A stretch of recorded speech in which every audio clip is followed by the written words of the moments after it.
Before I formally introduce Rupert Duchesne and Stephen Lewis today, I would like to take this moment to thank Marvin Yontef and Stikeman Elliott for sponsoring today's event. Thank you, Marvin. I would also like to welcome 6 tables of students to today's lunch. They are from Branksome Hall, sponsored by Borden Ladner Gervais; Nelson A. Boylan Collegiate Institute, sponsored by Julie De Lorenzo and Diamante Development Corp; Archbishop Romero Catholic Secondary School, sponsored by Inco Limited; Leaside High School, sponsored by Navigator Limited; Kipling Collegiate Institute, sponsored by St. Joseph Communications; and Toronto Catholic District School Board Student Leaders, sponsored by RBC Financial Group. Students, would you please stand so we can recognize you?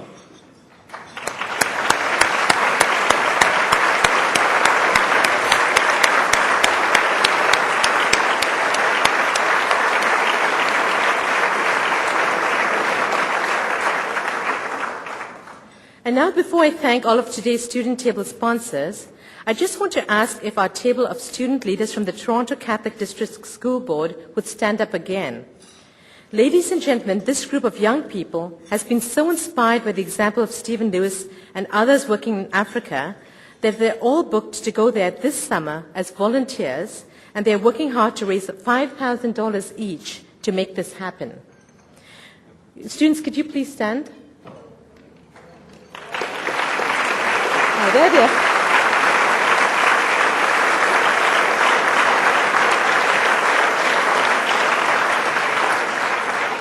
We wish them well in their fundraising efforts, and if any of you in the audience who might want to find out how you could help them with their fundraising efforts, please see Lynn Chu at our registration desk on the way out.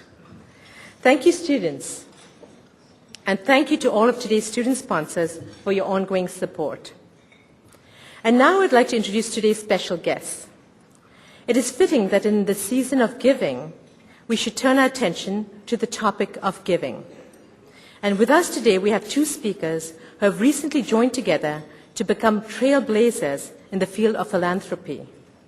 I'm of course talking about the partnership which brought together Aeroplan, the Stephen Lewis Foundation, and 6 other leading not-for-profits, including Canadian Executive Service Organization and Médecins Sans Frontières. This collaboration, known as the Beyond Miles program, has got to be one of the most creative partnerships in the philanthropic field. A partnership which enables Aeroplan members to donate millions of reward miles that might otherwise lapse to cover the travel costs associated with programs ranging from preserving the world's wilder spaces to, in the case of the Stephen Lewis Foundation, getting childcare programs for AIDS orphans in Zambia and Tanzania. I'm really looking forward to hearing more about Beyond Miles, but before we do, I want to share a bit of background on our 2 speakers. British-born Rupert Duchesne began his flirtation with the aviation world as a cadet with the Royal Air Force. He earned a BSc in pharmacology at the University of Leeds and followed it up with an MBA from the University of Manchester. Rupert joined Air Canada in 1996 after serving as Vice President, Mercer Management Consulting, and head of Mercer's worldwide aviation practice, first in London, England, and subsequently in Toronto. In August 2000, he was appointed president of the newly created Aeroplan division and asked to chart growth in the mainstream loyalty marketplace and to develop Air Canada's presence in the e-retailing environment. I'm told that when Rupert was growing up, his friends insisted that he set aside money, his pocket money, for charity. Now that he's a parent himself, I'm told his 2 daughters are following his example by putting aside 1/3 of their allowance as well. Well done, Rupert. And now a bit about Stephen Lewis.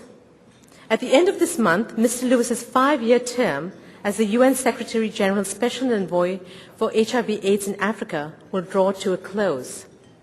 But we're lucky because he'll continue his work in the fight against AIDS through the Stephen Lewis Foundation. Mr. Lewis's work around the world has inspired many people, young and old alike. And it's a pleasure to have an entire table of students with us today who are going to Africa this coming summer as volunteers, inspired by his example. Stephen Lewis was an Ontario MPP for 15 years and led the Ontario New Democratic Party for 8 of those. including as leader of the official opposition. In 1984, he became Canada's ambassador to the United Nations in New York and later served as Deputy Executive Director of the United Nations International Children's Emergency Fund, or UNICEF. On an educational note, Stephen Lewis holds 24 honorary degrees from Canadian universities and is the Senior Fellow of Massey College. He is also the inaugural Scholar-in-Residence at the Institute on Globalization and the Human Condition at McMaster University. It is almost no surprise, then, that in 2005, Stephen was named by Time magazine one of the 100 most influential people in the world. He was cited in the category that includes the Dalai Lama, Bill Gates, Nelson Mandela, and Oprah Winfrey.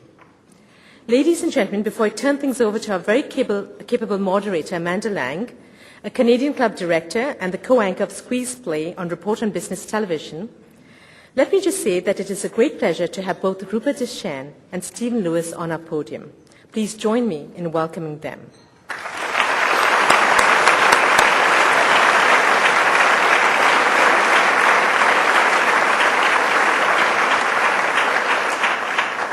And now, as Stephen, Rupert, and Amanda get ready on our mini stage, I'd like to ask you to turn your attention to the big screen videos at the front of the room. We have 2 short videos to show you. First, let's look at a brief overview of the Beyond Miles program.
Our next clip provides a snapshot of how Beyond Miles donations paid off for the Stephen Lewis Foundation this summer when 100 grandmothers and project leaders from 11 sub-Saharan African countries were flown to Toronto to meet with 200 Canadian grandmothers. This event, the Grandmothers Gathering, received press coverage around the world, and we're pleased to be able to show you a rough clip from an upcoming film on the Grandmothers Gathering being produced by the Foundation. Can you roll the clip, please? We got a taste of African activism in Canada recently when the Foundation hosted a groundbreaking Grandmothers Gathering.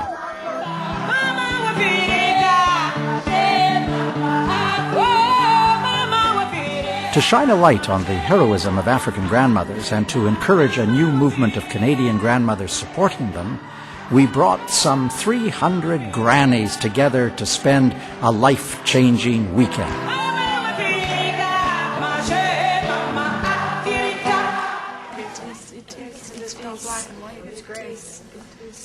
They sang and cried, told each other their stories, and shared strategies for support and social change. Most affected groups are orphans. We are going to march to show the world what the African and Canadian grandmothers will do to change the face of AIDS.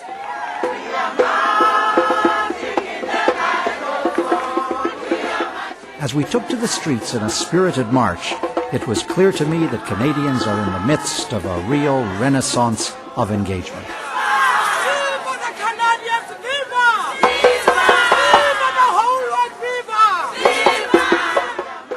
I've seen it in the extraordinary generosity and ingenuity with which people have raised funds for the Foundation.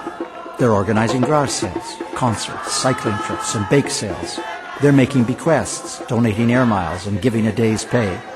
The outpouring has been overwhelming. More than $15 million in our first 3.5 years.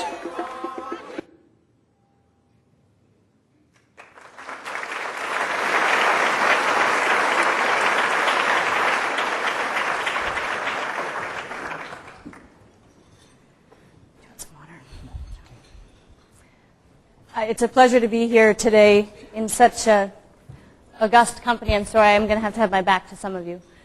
We do want your questions more than mine. I get to ask questions for a living, so I'm not at all offended to step aside for you, especially you students. So as we go, please pass them up, and I will get to them. And I'd like to start by thanking both of you for being here. And asking the question, I mean, you raised it in the video, Stephen. It's about engagement. The Grandmothers event was partly about engaging grandmothers here. This is corporate engagement. So let's go back. Some people haven't even been aware of Beyond Miles, so it's a good opportunity to spread the word. How did it happen? Whose idea was it? Well, I think in many companies, these things happen somewhat by osmosis. We felt we wanted to make a difference. Most corporations in this country donate money in form of checks or activities to charities. We felt we wanted to try and do a little bit more and try and actually make things happen as opposed to just contribute dollars. And it seemed to us, obviously we have a currency that is highly valuable. It can fly people pretty much anywhere in the world. Canada makes an extraordinary contribution globally to international development relative to the scale of the country. Obviously we could do more, but we felt we wanted to take organizations that were active in Canada and help them get the people around the world to where it mattered. And so Beyond Miles was put together over quite a long period. My team who did it are here in the audience today. And that was the basis of it, was to take Canadian skills, both somewhat within the country but mostly overseas, to help people get off the ground, and both literally from a flying point of view and metaphorically from assisting where it was necessary. There are a number of organizations that benefit. Médecins Sans Frontières would be one. There are others. Stephen, when you heard about it, when this germ of an idea appeared, what was your thought about it? Oh, I think exaltation would be the modest word to use. It was for us such an extraordinary opportunity to exchange not just grandmothers, although that was a particular fulcrum, but to move people back and forth from the continent, to allow us to take some Canadians who were doing evaluation and monitoring and assessing and keeping track of projects, to move them around the continent, and to get people from the continent to Canada, to get some Canadians into other parts of Canada. It just is it's a tremendously valuable program, because if one accumulates enough miles, it allows for significant freedom of movement. We had to genuflect before Aeroplan. We got down. Did the genuflecting, actually. We got down on our hands and knees and said, "Will you make us super elite so we could have some particular entree points?" And they said, God bless them, yes. And it made it pretty well possible for us to do most things. And Aeroplan is part of the Star Alliance, That's I right. guess. So another thing happened which was tremendously helpful to the foundation, and I think to all of the groups who are involved. The South African Airways, along with Lufthansa United, were part of that. And when a major carrier in Africa joined the Aeroplan network, then it meant that we had even more access than we'd had before. And that was a true benefit, which they have now opened the doors to. Let's get a sense of the scale and what it's meant. So from your point of view... Well, we started out with our partners, the IBC and American Express, by seeding this for the 7 groups with 12 million miles, and that was in May of this year. And since then, we've had more than 17 million miles donated by members. And you in the room today, Stephen's got one of the cards, so I'm going to thrust it as well. You can donate miles, and people have found that this isn't miles that would otherwise go to loss. This is people, what we've seen is people contributing a small portion of their outstanding balance, one or even several times, towards the charities of their choice. So it's been 150% more response from our members than we as a company put in ourselves, and we would hope that it would continue that way. And if I may just add a footnote, while it is, of course, of enormous benefit to the Stephen Lewis Foundation, I want to make the important point that Every single one of these organizations is absolutely first-rate in the work they do. Have no qualms whatsoever that when you're contributing miles to any one of those who are listed, you're making a very real contribution to the work they do. It's truly significant. Yeah, and can I just add, Veterinarians Without Borders, I think probably wouldn't have existed without Beyond Miles. When some people at their annual veterinary convention for the Canadian vets heard about this, they put their thinking caps on and, from what I understand, actually created Vets Without Borders to take animal husbandry skills around the world. And in many of these communities, the ability to keep your animals healthy and properly fed and watered is fundamental to the survival of the community. So that's what I said at the beginning, of wanting to actually help create something rather than just write a check. All right, there's the pitch. It's not something the Canadian Club does often, but you do all have cards and also information about the Stephen Lewis Foundation for that matter. If you are inclined, feel free. In terms of the role of the corporation in helping, and it's something, Stephen, you've spent a lot of time, obviously, thinking about. Rupert, it's a difficult line to walk when you're a public company because you're talking about value that belongs, some would say, to your shareholders. How do you justify it internally to be a giver on a corporate level? Well, I think it depends which end of the spectrum you're, either at the Friedman end of the spectrum of profit at all costs, essentially, or Keynes right at the other end. I'm not at the Friedman. No, nor are we. And I think the reason that I regard it as totally on-side to do what we're doing are really two. The first is to do with our members. If you engage your members in a program like Aeroplan, and I assume that most people in the room are members, if it is the members donating their currency essentially in conjunction with us, then this is good for the profitability of the business because it engages the members further. We're about a brand, we're about aspirations, we're about good experiences, and donating to charity, particularly in a focused way like this, in our view, is. So I think if you engage the people who generate the profit for the shareholders in the way that we have, I think you're entirely on side. The hidden part of it is the employee side. For us, it is a hugely competitive market in Canada to hire good people, particularly in businesses where you're trying to create a new business as opposed to run an existing business. And that's what we've done with Aeroplan. If you have factors like this, you had features of the employment experience that include these sort of charitable activities, it makes a big difference as an employer. And you can look at any survey about what makes a company good to work for, and these sort of things are high up on the list. 2 of our employees have been to Ghana helping out with Engineers Without Borders on projects there. And that sort of thing defines you as an employer, and that is good for the shareholder as well. Stephen, we know that more and more corporations understand why giving locally makes business sense.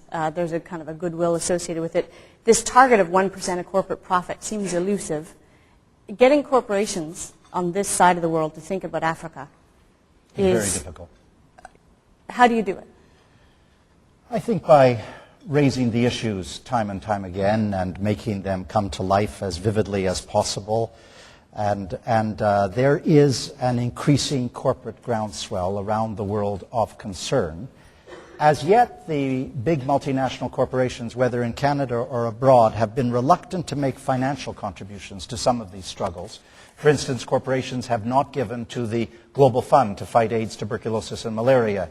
The only people who have tended to do that are the Gates Foundation types, but not the corporate world. And that's where Bono came in and created the RED campaign, so that by having additional product lines, it would create an incentive from which profits could then go to the Global Fund. The multinational corporations seem to need additional incentives over and above the simple prescriptive of corporate social responsibility.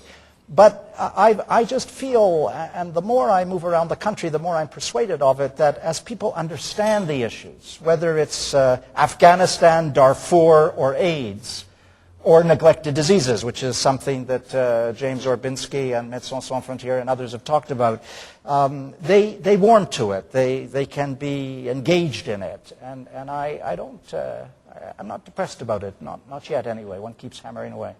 And the message that you would send, Rupert, to other corporations is what? Because you have a commodity that is easy so to speak. I don't make light of your contribution, but it's a transferable commodity. It's not cash that people can point to. It is indeed, but almost every corporation has either products or services which can be used, and they don't necessarily have to be used in far-flung places. They can be used right here in Canada. I mean, Air Canada's Kids Horizon is a good example. They fly people around between hospitals in the country, their communities and hospitals. So whatever business you're in, something about what you do can be used to support this kind of activity, and it just requires careful thought to work out what that is and to publicize it so that people get the leverage. I add as a footnote that the services, which, for example, Aeroplan provides, just this last week we had a group of grandmothers from South Africa travel to Swaziland, courtesy of this program, to do a training seminar with the Swazi grandmothers on local activism and working with people living with AIDS. It was amazing. We couldn't have done it without the plan. But having said that, may I utter one heretical note? The services and goods are wonderful, but don't be deterred from cash contributions. I have learned over the years that those are also useful. We should note that on a list that includes the Dalai Lama and Gates, you're probably not as good as the one and not as rich as the other. So I think that's fair. You need the money. Close to Gates, but not yet. Fair enough. We'll take some questions from the room. This one is for Rupert. It's a question that many of us want to know when we give to a charity, and that is to make sure that the funds we're giving get to the needy, rather than flying around employees of foundations. How did the two of you make sure that that happens? Well, that was part of the reason we selected the charities we support very carefully. Each of them has a strong reputation for probity, integrity, careful use of funds, and that's really, it's the filter on the way in. We don't expect, or nor would we do, sort of post-audit of where the miles had been used. We would trust the integrity of these institutions to use them appropriately. And frankly, flying somebody around in the country to get a big event like what Stephen and the Stephen Lewis Foundation did for the AIDS Day is, in my view, a very good use of those miles, because it makes something happen that raises national, international awareness of the issue. So I think you filter on the way in, and then you let the organizations do what they wish. Where do you think that kind of concern should fall? Is that a relevant concern? Do we need to worry about the overhead of a charity, or should we just think past that to the greater good?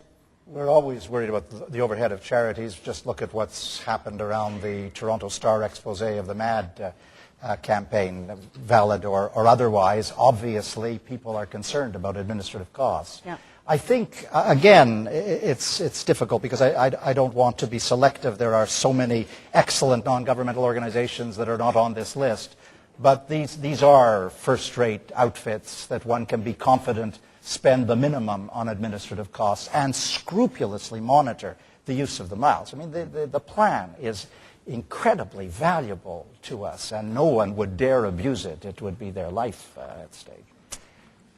We have a couple of questions for you, Stephen, and I want to ask one that I think many people are still quite concerned about, and that is, you talked about this in your book, conditions attached to loans. This goes back many years with the IMF and the World Bank. Are there ways to work around those kinds of things?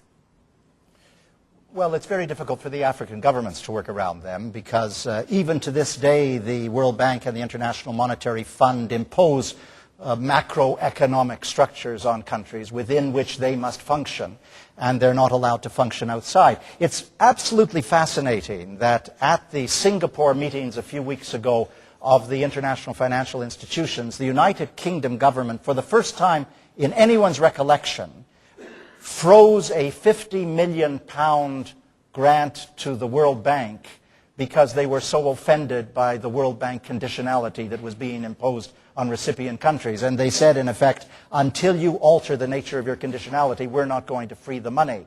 And the government of Norway forgave the debts of 5 different countries because they said they were odious debts. They said that they, the Norwegian government, had been complicit in the debt because they had given it to dictators, knowing that it would be the people of the country who paid the price and the dictators who had the free ride. So there is developing in the industrial world a sensitivity to the way in which Africa has been abused by international financial institutions. The best way around it, whether one is dealing with Zimbabwe, where you've got a political regime that's impossible, or whether one is dealing with an international financial institution with irregular and unwarranted demands, the best way to get around it is to go right to the grassroots, is to go to the excellent NGOs on the ground and the indigenous local NGOs. This is a question for Rupert.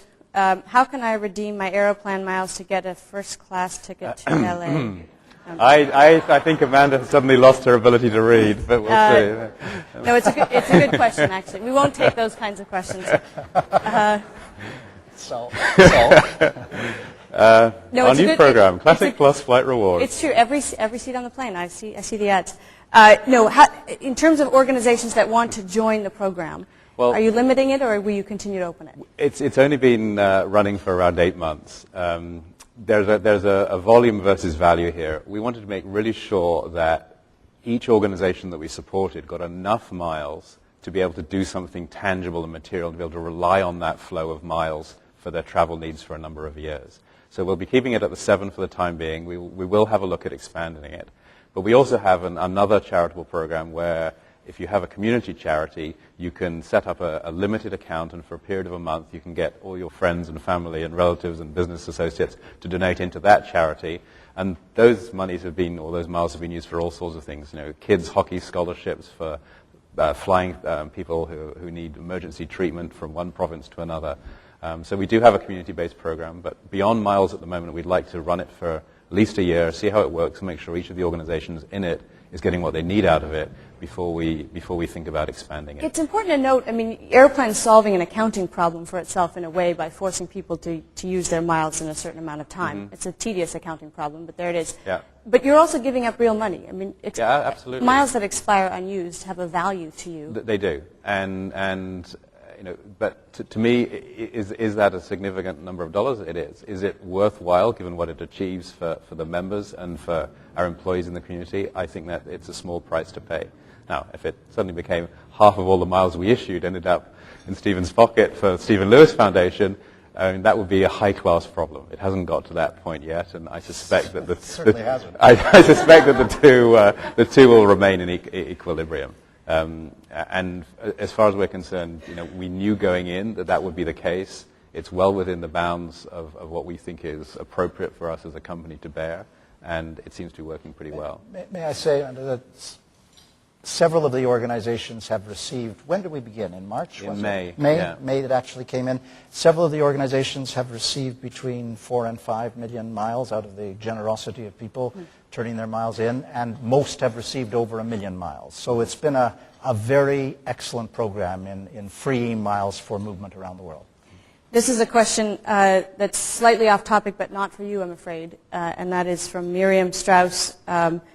Despite the remarkable work and efforts of Mr. Lewis and others, the situation in Darfur remains appalling and unacceptable. What miracle would it take to turn it around? It would take a miracle on the part of the NATO countries, probably, to decide to go in and force a resolution, which would mean to dismantle the Janjaweed militias who are engaged in such constant brutality and sexual violence and raping in indiscriminate ways, the like of which there is no other analogy on this planet. We can't really do it through the United Nations because we know that one of the permanent members, probably China, would veto a Security Council resolution given that they have oil interests in Sudan and are close to the Sudanese government. It's rather like the Balkans, I'm afraid, where the Western countries have to decide that they're going to support the Africa Union troops in significant numbers with significant logistical and military support and go in themselves. This would not be a difficult situation to resolve. I hope everybody understands that. It would not be easy, but you could, I think, take on the Sudanese government and its troops in a way which would relatively quickly impose some kind of settling situation on Darfur. But it's just, I don't know what's gone wrong with the world. I don't know what's gone mad with the world, but we've had it for 3 years. We describe it as a genocide. I notice that Kofi Annan, as he leaves the United Nations, is begging the world to do something about Darfur. All of the organizations that are involved in the Stop Darfur campaign deserve to be supported. But unless the West decides to do something and do it seriously, it will not change. And when the Africa Union troops leave within the next 6 months, it will be a slaughter of the innocents, the like of which the world has rarely seen. I'll take both your thoughts on this, and you're soon to be a diplomat no longer, so speak freely. I shall try. He sometimes does. I know it's hard for you. Why does the West ignore Africa? That's a very, very difficult question, because if one looks at Rwanda, and one looks at Darfur, and one looks at AIDS, tuberculosis, malaria, diseases, poverty, environment, I tend to agree with Romeo Dallaire that there is an unacknowledged subterranean racism at work in a lot of the absence of response. There's also a tendency just to discard Africa as no longer of geopolitical value in the world, or to engage in the vile slander that Africa is too corrupt to support. But the truth of the matter is that there's just some inexplicable resistance somewhere to the continent and a willingness to find millions of lives expendable. I mean, absolutely beyond me that we now have antiretroviral treatment at prices which countries can bear if the Western world meets its commitments, and we still don't guarantee sustainable resources, and we still don't get the kind of technical assistance except in individual places to overcome the pandemic. I mean, you have Doctors Without Borders, magnificent outfit. You have Partners in Health, you have Dignitas, you have a number of models which are working in conjunction with governments. There's no neocolonialism about it. They work with the government and within the government dimensions. And the governments have tremendous determination within Africa, but we cannot get the Western world to engage fully. And I will admit to you, I don't understand it. I cannot put an easy identity on it. It's so much paralysis, inertia, indifference, passivity. It's unbelievable. And these G8 countries, they meet in Gleneagles in July of 2005, and they make these commitments solemn and earnest and public, and the commitments are falling apart now, and everybody sees it. Trade, debt, aid, they're all falling apart. And we know it, and no one seems to give a tinker's damn in the political leadership of the G8. Yeah, I think all I would add from a very minor key to that is there is not much economic incentive as well, and sadly many of the political moves that we see around the world are fundamentally underpinned by economic interests. And in sub-Saharan Africa, other than in South Africa in the mining countries, there is very little economic interest. So whether you're a free market enterprise fellow or not, if the money isn't following, then often governments are not willing to make the effort, and that's a tragedy. There is oil in Nigeria, and oil in Angola, and minerals in the Congo, and diamonds in Sierra Leone. I mean, there's enough rapacious activity to take everything out of the continent, but not put it back in. Precisely. Yeah. Well, Rupert, this is a fairly pointed question.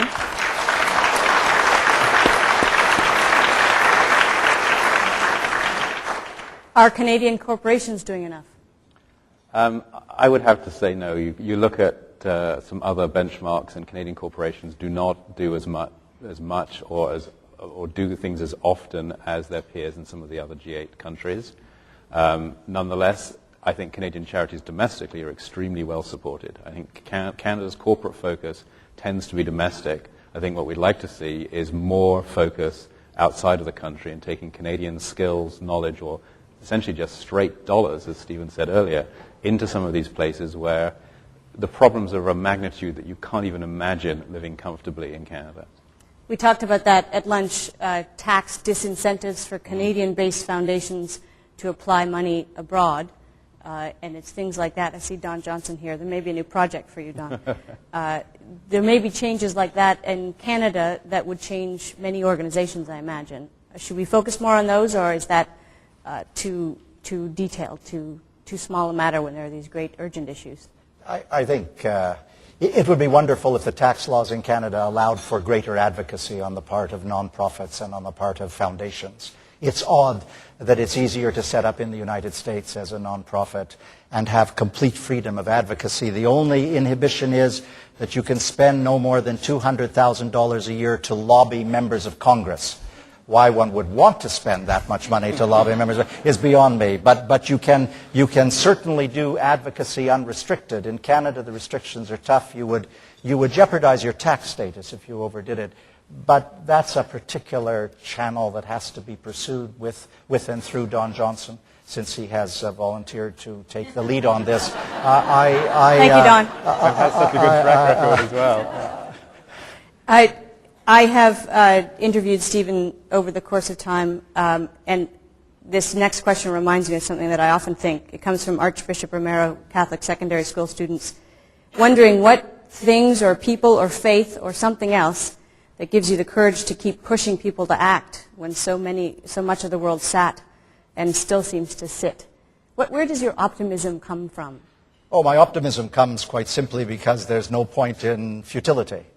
I mean, you feel, all of us in this room who have visited Africa from time to time and dealt with these issues feel moments of despair. It's impossible not to feel otherwise. You see so much carnage around you. But you also see resilience and heroism and sophistication and intelligence and generosity of spirit, particularly at the grassroots. And you know that that's ultimately what will prevail on the continent. And you don't want to lapse into futility because it makes no sense. So you continue fighting. You're sustained by the strength of the continent. I hesitate to say this in such august company, and you must not penalize the foundation when I say it. But I'm a democratic socialist, and I am driven by the strength of political conviction. I have a kind of Weltanschauung, a view that the struggle for social justice and equality is the reason why people are on this planet, and there's nothing that violates social justice more frontally than what the AIDS pandemic is doing to the world. So for me, I must admit it is a matter of political philosophy, primarily, rather than spiritual impulse or other sources. I may lapse into my reporter mode here for a moment, but that leads me to wonder, and many may be wondering the same thing, what's next for Stephen Lewis at the end of this year? Anonymity. Yes, I can see that happening for you. Optimistic anonymity. Simple, unbridled obscurity. I can't wait. Thanks to Aeroplan. Talk about being in debt. My family and I are going on vacation on Saturday for a couple of weeks, and we'll think about. I want to continue to try to do with close colleagues who've been so strong in their allies, to continue to do the advocacy internationally and to find an alternative auspices within which to do that after I leave at the end of December. And I'm hoping that that will be possible. And I particularly want to try to do some advocacy in support of the surprising and unexpected recommendation to the United Nations that they form, for the first time ever, an international independent agency for women with significant clout, resources, and strength at country level.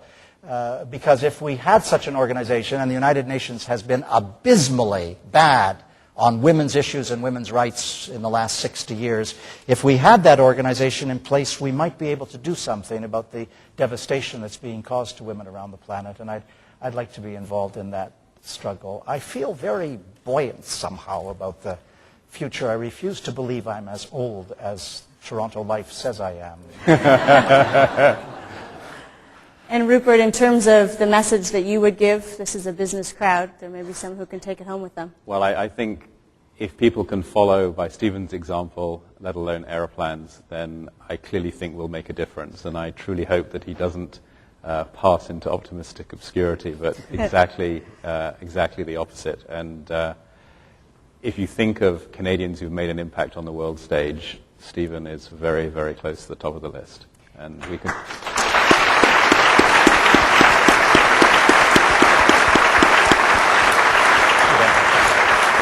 I do. And that role is likely to continue, I imagine. How do you engage the Canadian government? What's your relationship with the Canadian government? And I guess we speak particularly of this Harper government. Well, it's not intimate. I'm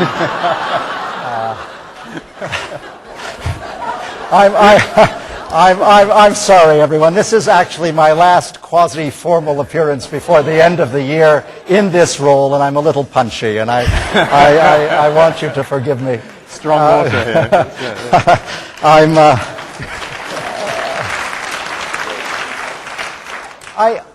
I was interested in the fact that on World AIDS Day, the government did announce a total of $120 million for AIDS-related initiatives. There was nothing new in them. They tended to be extensions of what the Paul Martin government had done before. There was no sense of what the future might hold, no sense of particular vision in one direction or another. So it's difficult to say what will happen. The one ominous note, which is really surprising in light of everything, is that if you look carefully at the growth in gross national product and the percentage which is going to foreign aid, to official development assistance, we may become the only member of the G8 where the percentage ratio actually declines as of 2008. The British said they will reach the elusive target of 0.7% by 2013. The French say by 2012. The Germans and Italians say by 2015. Canada has endorsed the 0.7. We were the architect of the 0.7. We've never set up a timetable, and it would appear that we may begin to backslide from where we are now, which is around 0.3, come 2008. That's almost beyond belief, because no one, not even the United States and Japan, who never endorsed the target, are reducing the percentage amount. That's just nuts. So I hope the government... Well, we may have a change in government by then. One never knows. There are some Philistines in the crowd. On that slightly political note, we will end here. I think Irene David is going to come and give the official thank you. But on behalf of certainly me personally and the Canadian Club, it's a thrill to have you both here to tell us more about this. And I guess one last pitch. Use those cards. Thank you. Thank you. Thank you. Good job.